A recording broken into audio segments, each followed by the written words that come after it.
லங்காஸ்ரீ நேயர்களுக்கு வணக்கம். லங்காஸ்ரீயின் news inside Tamil நிகழ்ச்சியுடன் இன்றும் இணைந்திருக்கின்றீர்கள். இன்றைய நிகழ்ச்சியில் மிக முக்கியமான 2 செய்திகளை தான் நாங்கள் பார்க்க போகின்றோம். இன்று பதிவான மிக முக்கியமான செய்திகள் தான் அவை.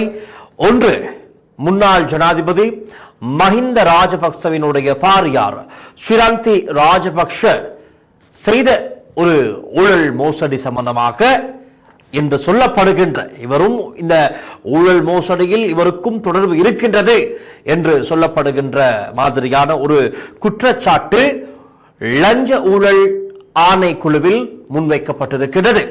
ஒரு சிவில் செயற்பாட்டாளர் தான் இந்த குற்றச்சாட்டை முன்வைத்திருக்கிறார். இது சம்பந்தமாகவும் நீங்கள் விசாரணைகளை நடத்துங்கள், துரிதப்படுத்துங்கள் என்ற கோரிக்கையை முன்வைத்திருக்கின்றார். அவர் மாத்திரமல்ல, அவரோடு இணைந்து முன்னாள் அமைச்சர் ரஞ்சித் சியம்பலாபிட்டியமும் இதில் தொடர்பு இருக்கின்றது. இந்த ஊழல் மோசடியில் தொடர்பு இருக்கின்றது. பில்லியன் கணக்கான பணத்தை இவர்கள் மோசடி செய்திருக்கிறார்கள். இது சம்பந்தமாக உடனடியாக விசாரணைகளை ஆரம்பியுங்கள் என்று சிவில் செயற்பாட்டாளர் ஒருவர் இன்றைய தினம் இந்த முறைப்பாட்டை செய்திருக்கின்றார். குறிப்பாக இதற்கு முன்பதாக கெஹலியர் அம்புக்வெல்ல தெரியும் தானே, கெஹலியர் அம்புக்வெல்ல சம்பந்தமாக இதே சிவில் செயற்பாட்டாளர் தான் உரிய இடத்திற்கு சென்று, சிஐடி தான் பிரதானமாக சொன்னார், சிஐடிக்கு சென்று இவர் முன்வைத்த அந்த முறைப்பாட்டை அடுத்து தான் கெஹலியர் அம்புக்வெல்ல கைது செய்யப்பட்டார். நிறைய விடயங்கள் இந்த சிவில் செயற்பாட்டாளர் அதாவது செய்திருக்கின்றார். எப்படி என்றால், இந்த ஊழல் மோசடிகள் சம்பந்தமாக, மருந்து மோசடிகள் சம்பந்தமாக, இப்படி நிறைய விடயங்கள் சம்பந்தமாக இவர் முறைப்பாடு செய்து அதன் பிறகு அதிரடியான ஆக்ஷன்கள் எடுக்கப்பட்டிருக்கின்றது. அதே போல இப்பொழுது இதே நபர், இந்த சிவில் செயற்பாட்டாளர் ஷிரந்தி ராஜபக்ஷ குறித்து இன்றைய தினம் இந்த முறைப்பாட்டை பதிவு செய்திருக்கிறார். ஆகவே விசாரணைகள் இடம்பெறும், துரித நடவடிக்கைகளும் எடுக்கப்படும் என்று எதிர்பார்க்கப்படுகின்றது. பார்க்கலாம் அது என்ன ஊழல் மோசடி என்று நாங்கள் முதலில் விவரமாக பார்ப்போம். ஷிரந்தி ராஜபக்ஷ, முன்னாள் ஜனாதிபதி மஹிந்த ராஜபக்சவின் பாரியார் ஷிரந்தி ராஜபக்ஷவால் 1632 பில்லியன் மற்றும் முன்னாள் அமைச்சர் ரஞ்சித் சியம்பலாபிட்டியவால் 1286 பில்லியன் ஊழல் மோசடி செய்யப்பட்டதாக ஒரு குற்றச்சாட்டை தான் இன்றைய தினம் லஞ்ச ஊழல் விசாரணை ஆணைக்குழுவிடம் முறைப்பாடாக முன்வைத்திருக்கின்றார். இந்த நபர் 2012 மற்றும் 2013 ஆண்டுகளில் நடைபெற்ற தயட்ட கிருள என்று செய்தார்களே, மிகவும் ஆடம்பரமாக பிரம்மாண்டமாக மஹிந்த ராஜபக்ச ஜனாதிபதியாக இருக்கின்ற காலத்திலே தயட்ட கிருள் என்ற அந்த கண்காட்சி நிகழ்வு இடம்பெற்றது. அதன் போது தான் இந்த ஊழல் நடந்திருப்பதாகத்தான் சொல்லப்படுகின்றது. அதற்கமைய 2012 மற்றும் 2013 ஆண்டுகளில் நடைபெற்ற தயட்ட கிருள கண்காட்சிகளின் போது இந்த நிதி மோசடி நடந்தாக குற்றம் சாட்டி லஞ்ச ஊழல் மற்றும் ஆணைக்குழுவிற்கு இது சம்பந்தமான விடயத்தினை முறைப்பாட்டை லஞ்ச ஊழல் விரயத்திற்கு எதிரான குடிமக்கள் சக்தி என்றுதான் அந்த அமைப்பினுடைய பெயர், அவருடைய சிவில் செயற்பாடுடைய அமைப்பின் பெயர். அந்த அமைப்பை சார்ந்த அந்த நபர் இன்றைய தினம் இந்த முறைப்பாட்டை பதிவு செய்திருக்கின்றார். இதனை அடுத்து இது சம்பந்தமாக தேடி பார்க்கப்படும். ஏற்கனவே இந்த தயட்டக்கிருள்ள திவிநகும இப்படியான பல நிகழ்வுகள் சம்பந்தமான இதன் பின்னணியிலே மாபெரும் ஊழல் மோசடிகள் இடம்பெற்றிருப்பதாக தொடர்ந்து முறைப்பாடுகள் முன்வைக்கப்பட்டது. இது இன்டர்நெட் அல்ல, நல்லாட்சி அரசாங்க காலப்பகுதியிலேயே தான் இதற்கான பல முறைப்பாடுகள் முன்வைத்து விசாரணைகளும் ஆரம்பிக்கப்பட்டது. அதன் பிறகு அந்த விசாரணைகள் எல்லாம் என்ன ஆனது என்ற ஒரு கேள்வி இருக்கின்றது. அப்படியே அது மந்தமாகி காணாமல் போய்விட்டது. ஆனால் இப்பொழுது நாங்கள் பார்த்து வருகின்றோம், கடந்த ஒரு சில வாரங்களாகவே இந்த விசாரணைகள், பல வழக்குகள் சம்பந்தமான விசாரணைகள் துரிதப்படுத்தப்பட்டு வருகின்றது. அதிரடியான அறிவிப்புகள் வெளியாகின்றது, அதிரடியான உத்தரவுகள் பிறப்பிக்கப்படுகின்றது. ஆகவே அந்த வரிசையில் இந்த விடயமும் இனி இணைத்து விசாரணைகள் தொடரப்பட போகின்றது. நாங்கள் பார்த்துக் கொண்டிருக்கின்றோம். இது சம்பந்தமான முழுமையான அப்டேட்டுகள் கிடைத்ததும் அவற்றையும் உங்களோடு பகிர்ந்து கொள்ள ஏற்கனவே இன்னும் ஒரு விடயம் நேற்றைய தினம் நாங்கள் குறிப்பிட்டாக வேண்டும். கேபியிடமிருந்து வாங்கப்பட்ட நகைகள் தங்க நகைகள் எல்லாம் என்ன ஆனது என்பது தொடர்பாகவும் இப்பொழுது விசாரணைகள் முன்னெடுக்கப்பட்டு வருகின்ற நிலையில் முன்னாள் ராணுவ தளபதி ஜெனரல் சரத் பொன்சேகா நேற்றைய தினம் அழைக்கப்பட்டு அவரும் விசாரணைக்கு உட்படுத்தப்பட்டார். அதாவது அவரிடம் வாக்குமூலம் ஒன்று பெறப்பட்டிருக்கின்றது. அவரிடம் விசாரணை செய்திருக்கின்றார்கள். என்ன நடந்தது, தங்கத்துக்கு என்ன நடந்தது, இந்த ஆபரணங்களுக்கு என்ன ஆனது என்பது குறித்து கேள்விகள் கேட்டிருக்கிறார்கள் விசாரணை அதிகாரிகள். அதில் ஒரு கதை இருக்கின்றது. பல படியான தொன்கணக்கான தங்கங்கள் ராஜபக்ஷ காலத்திலே இவர்கள் முறைகேடாக அதை விற்று பணம் பார்த்திருப்பதாக சமூகத்திலே ஒரு குற்றச்சாட்டு இருக்கின்றது. அது உறுதி செய்யப்படவில்லை. இருப்பினும் அப்படி ஒரு கதை இருக்கின்றது. அதை உறுதிப்படுத்தும் விதமாக அது சம்பந்தமாகவும் பல முறைப்பாடுகளை செய்திருக்கிறார்கள். நான் நினைக்கின்றேன் இனிவரும் நாட்களில் அது சம்பந்தமாகவும் விசாரணைகள் முன்னெடுக்கப்படும் என்று. ரைட், அதோடு சேர்த்து அந்த செய்தியோடு சேர்த்து நாங்கள் பார்ப்போம். அடுத்த முக்கியமான செய்தி என்னவென்றால், முன்னாள் அட்டமஸ்தானாதிபதி முன்னாள் அட்டமஸ்தான தேரர் ஏமரத்ன பல்லேகம ஏமரத்ன தேரர் சம்பந்தமான மிக முக்கியமான ஒரு அறிவிப்பு இன்று வெளியாகி இருக்கின்றது. அதாவது எதிர்வரும் 16ஆம் தேதி பல்லேகம ஏமரத்ன தேரர் இலங்கையில் தற்பொழுது எங்கு இருந்தாலும், எங்கு தலைமறைவாகி வாழ்ந்து வந்தாலும் இருந்து வந்தாலும் 16ஆம் தேதி அரச பகுப்பாய்வு திணைக்களத்திற்கு நேரில் சென்று அவருடைய இரத்த மாதிரியை வழங்க வேண்டும். இல்லை என்றால் வேலை பிழைக்கும். ரைட், எதற்கென்றால் எங்களுக்கு தெரியும் இந்த அட்டமஸ்தானாதிபதி தேரர் பல்லேகம ஏமரத்ன தேரர் 11 வயதான சிறுமி ஒருவரை பாலியல் துஷ்பிரயோகப்படுத்தியதற்கான வழக்கு இப்பொழுது இடம்பெற்றுக் கொண்டிருக்கின்றது. வழக்கு விசாரணைகள் நடைபெற்றுக் கொண்டிருக்கின்றது. ஆனால் இன்றைய தினம் அந்த வழக்கு விசாரணைக்கு எடுக்கப்படவிருந்த ஒரு நாள் இல்லை. இருப்பினும் நிட்டம்புவ போலீசார் இந்த விடயம் சம்பந்தமாக நிட்டம்புவ போலீசார் தான் விசாரணைகளை மேற்கொண்டு வருகின்றார்கள். அவை இன்றைய தினம் ஒரு நகர்வு பத்திரம் ஊடாக, ஒரு மோஷன் ஊடாக இவர்கள் நீதிமன்றத்திலே ஒரு கோரிக்கையை முன்வைத்தார்கள். அதாவது ஏமரத்ன தேரருடைய DNA பரிசோதனை நடத்தப்பட வேண்டிய ஒரு தேவை இருக்கின்றது. ஆகவே ஏமரத்ன தேரருக்கு இந்த விடயத்தினை சொல்வதற்காக ஒரு உத்தரவு கோரியிருக்கின்றார்கள். உத்தரவை அதற்கமைய அனுராதபுர பிரதான நீதவான் சுயப்பத் சசிந்து விக்ரமரத்தின அவர்கள் தான் இந்த உத்தரவை பிறப்பித்திருக்கின்றார். இது எப்படியோ இப்பொழுது ஒரு சில தகவல்கள் இருக்கின்றது. சியாம் பீடம், அதாவது சியாம் நிகாய மற்றும் மல்வெத்து பார்சவியவின் ஒத்துழைப்புடன் இந்த தேரர் பல்லேகம ஏமரத்ன தேரர் ஒவ்வொரு இடங்களில் தங்கி வருவதாக, அதாவது பாதுகாப்பாக தலைமறைவாக தங்கி வருவதாக ஒரு தகவலும் இருக்கின்றது. அது எந்த அளவு உண்மை என்பது தெரியாது. ஆனால் இப்போதைக்கு அவரை காணவில்லை. எங்குமே அவர் பெரிதாக வெளியே வரவும் இல்லை. எங்கு இருக்கின்றார் என்பதை பற்றிய எந்த விதமான அப்டேட்டுகளும் இல்லை. ரைட், பொதுவான இடங்களுக்கு எங்கு இருக்கின்றார் என்பதை பலரும் தேடிக்கொண்டிருக்கிறார்கள். ஆனால் எங்கு தலைமறைவாக இருந்தாலும் எதிர்வரும் 16ஆம் தேதி குறித்த இந்த தேரர் அரச பகுப்பாய்வு திணைக்களத்தில் முன்னிலையாக வேண்டும் அல்லது போலீசாரால் முன்னிலைப்படுத்தப்பட வேண்டும். இவருடைய இரத்த மாதிரி தேவைப்படுகின்றது. காரணம், இந்த வழக்கு விசாரணையின் போது சிறுமியிடம் பெறப்பட்ட வாக்குமூலத்தின் அடிப்படையில் குறித்த தேரர் சிறுமியை பாலியல் ரீதியாக துஷ்பிரயோகத்துக்கு உட்படுத்தியதன் பின்னர் இந்த சிறுமி அணிந்திருந்த ஆடைகள், அதிலும் இரத்தம் படிந்திருந்த ஆடைகளை இந்த சிறுமியின் வீட்டின் பின்புறத்திலே புதைத்திருக்கிறார்கள்.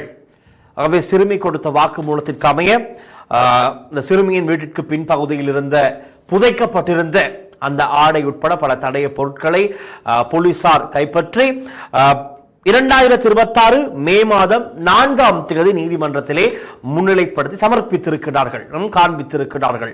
இவை தான் தடைய பொருட்கள் என்று. ஆகவே இப்பொழுது அவை நீதிமன்ற கட்டுப்பாட்டில் இருக்கிற நிலையில் அந்த ஆடையிலிருந்து பெறப்பட்ட சிறுமியினுடைய இரத்த மாதிரியையும் எடுத்து, அதே போல இப்போது தேரருடைய இரத்த மாதிரி DNA-வையும் எடுத்து பரிசோதனை செய்து பார்ப்பார்கள். எதுவும் தொடர்படுகின்றதா என்பது குறித்த பரிசோதனை செய்து பார்ப்பார்கள். சிறுமி கொடுத்த வாக்குமூலத்திற்கு அமையத்தான் அவர் புதைத்திருந்த அந்த ஆடையும் போலீசார் கைப்பற்றி இருக்கின்றார்கள். அந்த சிறுமி கொடுத்த வாக்குமூலத்தின் அடிப்படையில் தான் எல்லாமே இப்பொழுது நடந்து கொண்டிருக்கின்றது. ஒரு சிறுமி அவர் பொய் சொல்ல வேண்டிய தேவை இருந்திருக்காது. அதுவும் ஒரு அட்டமஸ்தானாதிபதி தேரர் உயர்பீடு தேரர் ஒருவர் அவர் சம்பந்தமாக இந்த சிறுமி கொடுத்த வாக்கு மூலம் பலர் பொய் என்று சொல்ல முயற்சித்தார்கள். அரசியல் ரீதியாக ஒரு சிலர் இந்த குறித்த சிறுமியை விபச்சாரி என்று குறிப்பிட்டிருந்தார்கள். அது மாபெரும் குற்றம். அது எப்படி சொல்லலாம்? ஒரு 11 வயது சிறுமியை அந்த அளவு மோசமான ஒரு வார்த்தையை பயன்படுத்தி இவர்கள் இப்படியான இழிவு நிலையில், கீழ்த்தரமான நிலையில், ஒரு எண்ணத்தில் இப்படியான வார்த்தைகளை பயன்படுத்தி அந்த சிறுமியை கட்டுப்படுத்த இவர்கள் முயற்சித்திருந்தார்கள். எதெப்படியும் இன்னமும் அவருக்கு எதிராக கூட இன்னும் நடவடிக்கை எடுக்கப்படவில்லை. அதுவும் நாங்கள் இந்த இடத்திலே சுட்டிக்காட்ட வேண்டிய ஒரு விடயமாக இருக்கிறது. திலும் அமுனுகம தான் சர்வஜன பலை திலீப் ஜெயவேலுடைய கட்சி. அவர் தான் திலும் அமுனுகம தான் குறிப்பிட்டார். இந்த சிறுமி குறித்து அட்டமஸ்தானாதிபதியால் தான் பாலியல் ரீதியாக துஷ்பிரயோகத்திற்கு உட்படுத்தப்பட்டதாக வாக்குமூலம் கொடுத்த அந்த சிறுமியை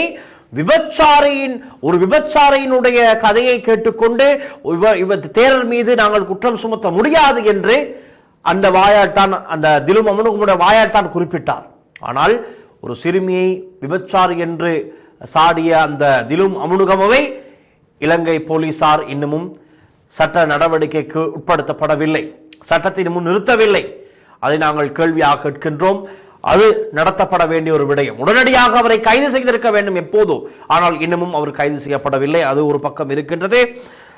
அதே போல அதற்கு சம்பந்தமாகவும் சோசியல் மீடியாவில் பலரும் பலவிதமாக பேசி வருகிறார்கள், அழுத்தம் கொடுக்கிறார்கள். ஏன் இன்னமும் திலும் அமுனுகமவை கைது செய்யாமல் இருக்கிறீர்கள்? ஒரு சிறுமியை விபச்சாரி என்று குறிப்பிட்டிருக்கிறார் பொது வெளியில், அதுவும் பிரதான ஊடகங்களை வரவழைத்து ஒரு ஊடக சந்திப்பை நடத்தி அந்த ஊடகங்களின் ஊடாக அந்த சிறுமியை இப்படி குற்றச்சாட்டுவது சரியா என்ற கேள்வியை கேட்கின்றார்கள். ஆனால் இன்னமும் அவருக்கு எதிராக எந்த விதமான நடவடிக்கையும் எடுக்கப்படவில்லை என்பதை நாங்கள் இந்த இடத்திலே குறிப்பிட்டுக் கொள்கின்றோம். இந்த நிலையில் நீதிமன்றமும் சரி, அதே போல பெண்கள் மற்றும் சிறுவர் பாதுகாப்பு பணியகமும் சரி, தொடர்ந்து குறிப்பாக பெண்கள் மற்றும் சிறுவர் பாதுகாப்பு பணியகம் தொடர்ந்து ஒரு அழுத்தம் கொடுத்து வந்தது நெட்டம்புவ போலீசாருக்கு, விசாரணை அதிகாரிகளுக்கு உடனடியாக டிஎன்ஏ பரிசோதனை நடத்துங்கள், ஏன் இன்னமும் நீங்கள் இதை செய்யாமல் காலதாமதப்படுத்துகிறீர்கள்? நான் ஏற்கனவே குறிப்பிட்டேன், இந்த சம்பந்தமான விசாரணைகள் எல்லாம் முடிவுக்கு வந்துவிட்டதாக போலீசார் தெரிவித்து விசாரணை அறிக்கைகளை, பத்திரங்களை சட்டமா அதிபர் திணைக்களத்துக்கு அனுப்பி இருப்பதாக சொல்லப்பட்டது. அதுதான் உண்மையாக நடந்தது. ஆனால் பாருங்கள், டிஎன்ஏ பரிசோதனை கூட செய்யாமல் தான் இவர்கள் விசாரணைகள் எல்லாம் முடிந்து விட்டதாக அறிவித்திருக்கிறார்கள். டிஎன்ஏ பரிசோதனை செய்யாமல் எப்படி விசாரணை முடியும்? அதுவே ஒரு பாரிய கேள்வி. ஆகவே இந்த டிஎன்ஏ பரிசோதனையை இன்று அல்ல, இதற்கு முன்பதாகவே செய்திருக்க வேண்டும். இந்த விடயம் பேசு பொருளாக மாறியதுமே நீதிமன்றத்தில் அதற்கான அனுமதியை கோரி அந்த அனுமதியை பெற்று உடனடியாக செய்திருக்க வேண்டியது டிஎன்ஏ பரிசோதனை. ஆனால் போலீசார் இதை உரிய நேரத்தில் செய்யவில்லை. இப்பொழுது ஏற்கனவே தெரியும் இந்த தேரரை காப்பாற்ற எத்தனை பேர் முற்பட்டார்கள் என்று, எத்தனை பிரிவினர், எத்தனை தரப்புகள் இந்த தேரரை காப்பாற்ற பாடுபட்டார்கள் என்பது எங்களுக்கு தெரியும். நாங்கள் பார்த்தோம் தானே ஒவ்வொருவருடைய வாய்ஸ் கட்கள், அதே போல ஊடக சந்திப்புகளில் பேசிய விடயங்கள், அவர்களுடைய நடவடிக்கைகள், எத்தனை சட்டத்தரணிகள் இந்த தேரருக்கு ஆதரவாக வந்தார்கள். அந்த முதல் இந்த வழக்கு விசாரணைக்கு எடுத்துக்கொள்ளப்பட்ட நாளில் இந்த குறித்த சிறுமிக்கு ஆதரவாக அவர் சார்பாக ஒரு சட்டத்தரணி கூட நீதிமன்றத்தில் முன்னிலையாகவில்லை. ஆனால் 20க்கும் மேற்பட்ட சட்டத்தரணிகள் குறித்த தேரருக்கு சார்பாக நீதிமன்றத்தில் முன்னிலையாயிருந்தார்கள். பல அரசியல் ஆதரவு இருப்பதன் காரணமாகத்தான் அவர் தலைமறைவாக இருந்து வந்தார், சட்டத்தின் முன் நிறுத்தப்படாமல் இருந்தார்.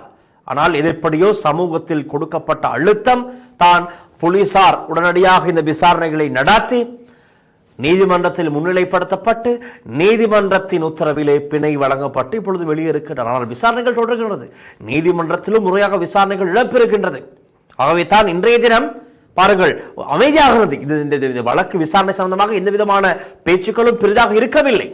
ஆனால் இன்றைய தினம் ஒரு நகர்வு பத்திரம் ஊடாக போலீசார் நீதிமன்றத்திலே அனுமதி கோரி இந்த உத்தரவு பிறப்பிக்கப்பட்டிருக்கின்றது. ஆகவே இப்பொழுது ஒளிந்திருக்கின்ற முன்னாள் அட்டமஸ்தானாதிபதி தேரர் பல்லேகம ஏமரத்ன தேரர் 16ஆம் திகதி அரச பகுப்பாய்வு திணைக்களத்துக்கு சென்று அவருடைய இரத்த மாதிரியை வழங்க வேண்டியது அவருடைய கட்டாய கடமையாக இருக்கின்றது.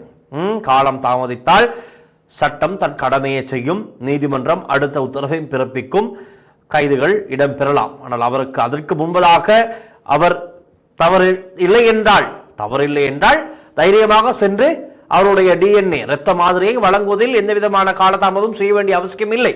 அவர் சென்று செய்யத்தான் இருக்கின்றது. ஆகவே எதிர்பார்க்கப்படுகின்றது அவர் சென்று அவருடைய இரத்த மாதிரியை நீதிமன்றம் சொன்னது நீதிமன்ற உத்தரவுக்கு கீழ்ப்படிந்து அதை மதித்து இவர் செல்வார் என்று நம்பப்படுகின்றது. பார்ப்போம் அன்றைய தினம் என்ன நடக்கின்றது. ஆகவே நாங்கள் அடுத்தடுத்த இந்த வழக்கு விசாரணை தொடர்பான அடுத்தடுத்த அப்டேட்டுகளை உங்களுக்கு எங்களுடைய நிகழ்ச்சிகளில் தொடர்ந்தும் வழங்க நாங்கள் தயாராகத்தான் இருக்கின்றோம். கிடைக்கின்ற ஒவ்வொரு தகவல்களையும் தரவுகளையும் உடனுக்குடன் உங்களுக்கு வழங்க நாம் என்றுமே பின்வாங்குவதில்லை, தொடர்ந்தும் தயாராக இருக்கிற நிலையில் பாருங்கள், இப்பொழுது இந்த மாதிரியான விடயங்களுக்காக அரசியல்வாதிகள் அட்டெல்லாம் அடித்து ஏதாவது சத்தியாகிரக போராட்டம் செய்கின்றார்களா? ஆனால் இதற்கெல்லாம் இந்த நாட்டிலே போராட்டங்கள் இடம்பெறுகின்றது, உண்ணாவிரதங்கள் இடம்பெறுகின்றது. பாருங்கள், குறித்த சிறுமிக்காக யாராவது பொதுவிடங்களில் பேசினார்களா? இல்லை. அரசியல்வாதிகள் பேசினார்களா? இல்லை. சிவில் செயற்பாட்டாளர்களும் சிறுவர் மற்றும் பெண்கள் பாதுகாப்பு பணியகமும் இவர்கள் தான் பேசிக் கொண்டிருக்கிறார்கள். நிறைய என்ஜிஓக்கள் பேசுகின்றது. ஆனால் அரசியல்வாதிகள் பேச பின்வாங்குகிறார்கள். யாரும் பெரிதாக வந்து பேசுவதில்லை. காரணம், அந்த தேரர் ஏற்கனவே ஜனாதிபதி உட்பட ஏன் இந்திய பிரதமர் நரேந்திர மோடியும் ஆசீர்வதித்த ஒரு தேரர், அவர் இலங்கை விஜயம் செய்திருந்த போது. அப்படியான ஒரு இடத்தில் இருந்த தேரர் சம்பந்தமாக யாரும் பெரிதாக இதுவரை பேசவில்லை. ஆனால் பேச வேண்டும், சட்ட நடவடிக்கை எடுக்கப்பட வேண்டும். இதற்கோ இவர்கள் எல்லாம் இந்த வங்குரோத்து நிலை அடைந்த அரசியல்வாதிகள் சத்தியாகிரகம் செய்கின்றார்கள், போராட்டம் நடத்துகிறார்கள், அப்படியெல்லாம் இருக்கின்றது. ஆனால் ஒரு 11 வயது சிறுமி பாலியல் ரீதியாக ஒரு தேரரால் துஷ்பிரயோகத்திற்குட்படுத்தப்பட்டிருக்கின்றார். இதற்கு எதிர்ப்பு தெரிவித்து ஒரு ஆர்ப்பாட்டத்தை நடத்த இவர்களால் முடியவில்லை. ஆனால் இந்த நாட்டையே உலுக்கிய அந்த மிலிஸ்தரமான தாக்குதல், ஈஸ்டர் தாக்குதல் சம்பந்தமாக அதில் பாதிக்கப்பட்டவர்களுக்கு, உயிர் நீத்தவர்களுக்கு நீதி கோரி நீதி பெற்றுக் கொடுக்க இடம்பெற்றுக் கொண்டிருக்கின்ற விசாரணைகளுக்கு இடையூறு விளைவிக்கும் முகமாக நீதிமன்றத்தையும் அவமதித்து இந்த ராஜபக்சர்களுடைய ஆதரவாளர்கள் அல்லது வங்குரோத்து நிலை அடைந்த அரசியல்வாதிகள் இன்று என்னென்ன குழப்பங்களை செய்து வருகிறார்கள் என்பதை நீங்கள் பார்த்துக் கொண்டிருக்கின்றீர்கள். அதற்கு எதிராகத்தான் அனைவரும் பேச வேண்டும் என்பது நிச்சயமாக நடக்க வேண்டிய ஒன்று. இப்படி இந்த விசாரணைகளுக்கு இடையூறு விளைவித்து நாட்டை ஒரு குழப்பத்திற்குள் கொண்டு தள்ள முயற்சிக்கும் இப்படியான வங்குரோத்து நிலை அரசியல்வாதிகளுக்கு எதிராக சட்ட நடவடிக்கை எடுக்கப்பட வேண்டும். அதுவும் பொதுவான கோரிக்கையாக இருக்கின்றது. ஆகவே அந்த விடயங்களோடு இன்றைய நிகழ்ச்சியை நாங்கள் நிறைவு கொண்டு வருகின்றோம். இந்த விவகாரங்கள் சம்பந்தமாக உங்களுடைய கருத்துக்களையும் நீங்கள் கீழே கமெண்ட் செக்ஷனில் பதிவிடுங்கள். மீண்டும் நாளைய நிகழ்ச்சியில் சந்திக்கலாம். ஒளிப்பதிவாளர் லிசி ஹருடன் நான் டெல்ஷான் மில்சன். நன்றி, வணக்கம்.